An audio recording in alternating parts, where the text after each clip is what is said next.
Hey, this is Eve from BitcoinKindergarten.com and DeFiKindergarten.com. I just wanted to pop on here. Haven't been here for a while. I've been doing other stuff.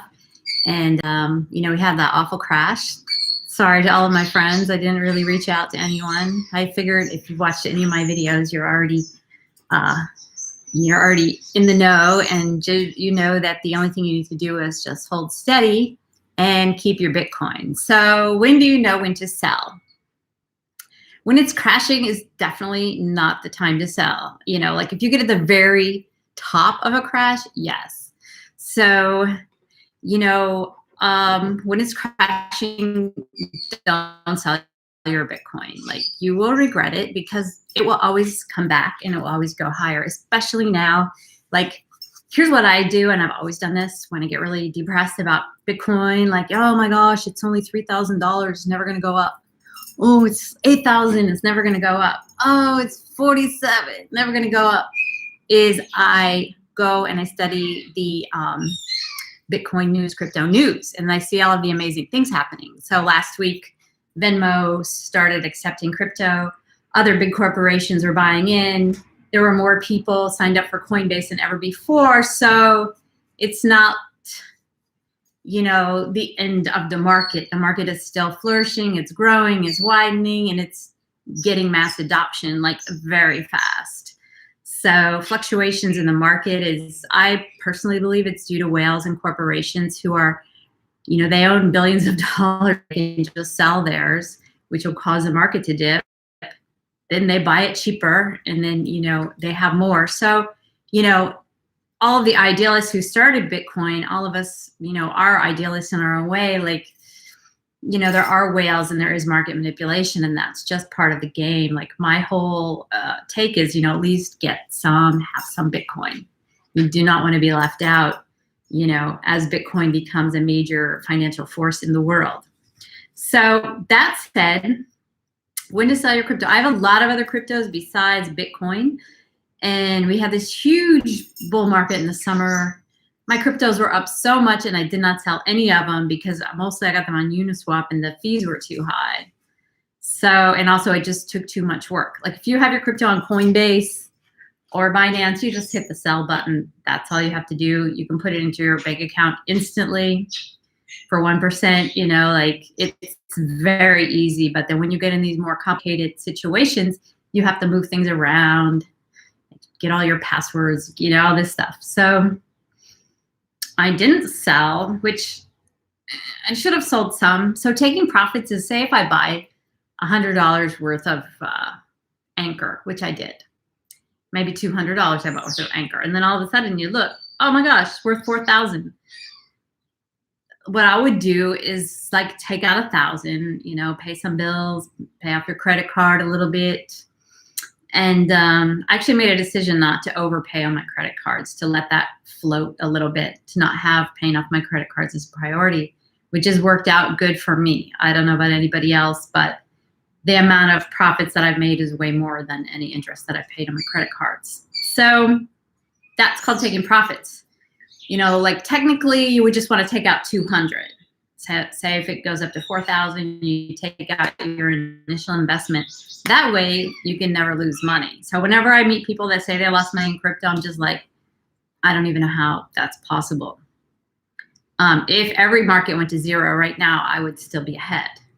So, I mean, it's the more earlier you're in and the longer you're in, the better it is for you, because, your unknown coins become known, and then all of a sudden they're getting bought by Goldman Sachs and stuff like that. So I always take profits to be careful and to be happy, because, like, saying this last crash, I was really sad because it was a lot. I mean, for me, the more money you have, the more you're losing. So I was sad, because I was down payment on a house and whatnot, thinking about what I'm doing with my money. And then I'm like, oh, it's gone.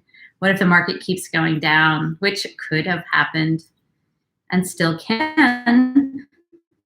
But I just have to tell myself, oh, you know what? I've already taken out, my initial investments. So, like, I made a lot of initial investments a lot earlier, so it wasn't too much. So if I went to zero today, I still would not lose money. I would still be ahead. And, you know, I got something that I really wanted to get. That's how you do it. The same thing happened again when the markets were really high. I was like, I should take some money out, but I never want to take money out because frankly, all of the stuff that I took profits on later was even higher. Like I could have gotten even more money. Like I took profits when Bitcoin hit 20,000, you know, because I didn't know if that was going to be a ceiling and it was going to come back. Obviously it wasn't. And that was not too long ago. So everybody's crying because the market's crashing to 47. But, you know, in a year, even if it was at 47, we've kind of gone back up to 55 the last I saw. Even if, you know, it was 47, we're still up 500%. So it just depends on what news you're watching. I mean, if you're new to the channel, hit subscribe, bell button, and all. That way, when I come on, you get a notification. You can come ask me any question. This is Bitcoin Kindergarten, and you can ask me the most simple question, the stupidest question, or the smartest question. It doesn't matter. We all start at zero in crypto. Nobody is born knowing what it is. And, you know, all learning is repetition and learning things from different angles in several ways. So that said, I'm the non-technical person. I can probably explain to you things in ways that a computer programmer or a financial analyst cannot explain it because, you know, they're at that really different technical level. And they're going to use a lot of terms that you don't even know. Well, I don't know them. I do know a lot, and I do follow very heady intellectual crypto people, but I'm not one. But I really enjoy listening to that. So, you know, that has been my my amazing thing, you know, that I pretty much listen to Ivan on Tech every day for a year. He talks twice as fast as I do, and he's, you know, always talking about stuff I didn't know. I enjoy learning stuff I don't know about. I'm not afraid of feeling stupid or any of that, you know. So that's why I was lucky enough to get into crypto, because I just was like, oh, that's interesting. Tell me more. And smash the likes, make a comment, ask me any question. What do you want to know? I'm going to do a video on how to use PANCAKE SSWAP to get the, I don't remember the names all right now, to get SafeMoon, AskCoin, SafeMars. Anyway, these coins are blowing up. People are making huge amounts of money. I personally have invested in them. I have not made huge amounts of money. In fact, I lost money. And it's the only thing I've lost money at, but it's the only thing I've like foolishly just bought without even looking into. So that's not a very good advertisement, but I am holding them and I'm expecting them to go up. And they're cool coins because when more people come into the market, you actually get more coins. So I got into that Australian Safe Shepherd because I thought, oh, that's great. You know, everybody's gonna, you know, that's gonna really make a big splash, you know. Anyway, so far I'm down, but I'm thinking by next week I'll have to start making money. But somebody that I got into crypto just 2 months ago, my doctor, he made $30,000 in SafeMoon. He's invested 8, and he's like, oh, now he's up 30,000. And he's studied the team. He's a very super intelligent guy, and he believes in the team. A lot of people think SafeMoon is a scam, but my doctor's very smart. And I'm like, well, okay, let's do it. And there are people, especially very young people, who are just like, okay, you take your biggest chunk of money and you throw it in there. They call it aping. Like, I'm going to ape into this coin, like whatever the stupidest name is. I have one called Mario Brothers, AskCoin, SafeMars, SafeMoon. And then, but you have a chance of getting tons of money. So I'm doing that, but you know, these are off of gains that I already have made, you know.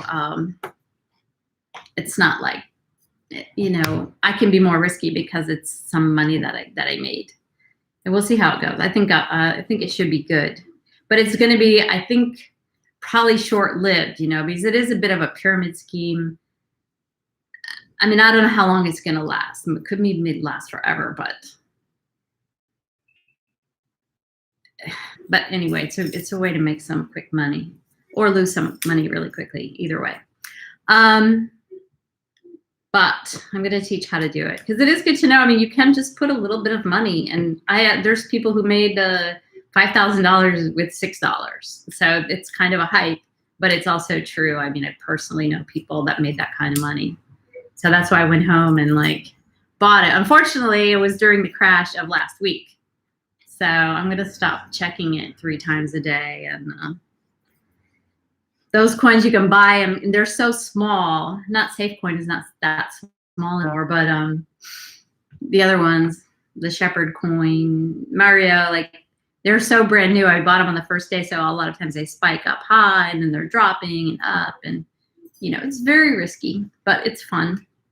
And what else? Just get your Bitcoin. Don't sell it. I've only sold my Bitcoin twice. I mean, just sell it. I've sold it when I needed money, and I also sold a certain amount of my Bitcoin to buy altcoins, which worked out very well for me. But just to sell it like, oh, the price is, you know, going up or down, speculating on price, I don't believe in it. I sold it twice, and then I immediately bought back because you don't know, like, I mean, people, if they sold their coins when it was $9,000 only a few months ago, and now it's 55, like, you don't know when the price is going to spike way up and never come back down. But, you know, it is steadily going higher and not to come down. So I don't believe in selling Bitcoin. I believe it's your future. It's your financial stability in the future. It's your wealth. It's your one chance at really making some serious money. And, you know, even if you just have a little, you know, unless you really need to pay a rent or something, don't take that money out. And you know what? Once you're in crypto, like crypto is easy money, except for one thing, is that emotionally is not easy. So you have to learn how to handle the risk and the possibility that you just lost a whole lot of money really fast, because it does get volatile. Like it stays steady, you know, for a long time, but it goes up, you get on a super high, you're like, tell all of your friends you're rich, and then, you know, it goes down, and then, you know, you're like, well, so much for that, you know, whatever that you were going to buy. You couldn't buy it, and you had to go back to your normal life. So Bitcoin is amazing. Don't sell. Take profits on your altcoins. The thing is, the good altcoins like Chainlink, Maker, Compound, Aave, Elron, Matic, Atom, and more, Mana, and more. These coins are here to stay. There are some coins that are iffy, like XRP. Maybe it's going to be huge, maybe not. I don't know. I don't think it's actually widely being used in the world. Neither is Cardano, even though there's huge support for it. Polka Dot. That's a good one. Although I watched it go from like 42 to 28 this week. That was kind of sad. Was it 28? Went down to 30, and it went down a lot. I bought it. It would probably cost like $2. So this is when you started getting some good quality altcoins that you know are good, not just because you heard, you know, some big somebody say they're good. Then you can, you know, just hold on to them. So that's the only thing about the altcoins. I have a lot of these small gem altcoins, and some of them are going to disappear. Like they're not all going to make it to the top. That's where you can make a lot of gains, like say with these PANCAKE SSWAP coins.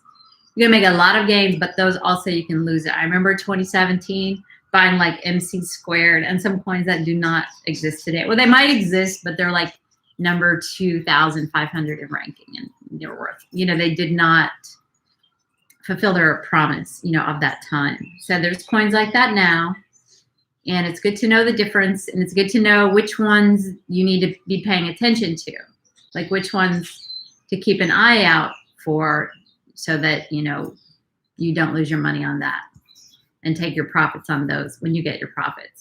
So everyone's expecting huge, insane altcoin bull market. So just make sure to get your profits out, because it's very hard to time. Nobody's timing it right. If they were, we would all, you know, be trillionaires. And So what you do is you just pick a time. Okay, I'm going to pull some money out at this time. And it might be like I took some profit at 20,000 on Bitcoin a couple of months ago. And I don't regret it because that was my best guess at the time. And I didn't want it to go back down because a lot of people were like, oh, it's going to go back down to 8,000 and this and that, because it shot up really fast. And when something shoots up fast, it can also come down fast. So there's just no way to know. So make sure you take some profits. And, if you really start getting a lot of accumulation, in your crypto, try to diversify. And then you have to worry about your taxes, this, that, and the other. So that's what I'm doing. And smash the likes. Take care. Ciao.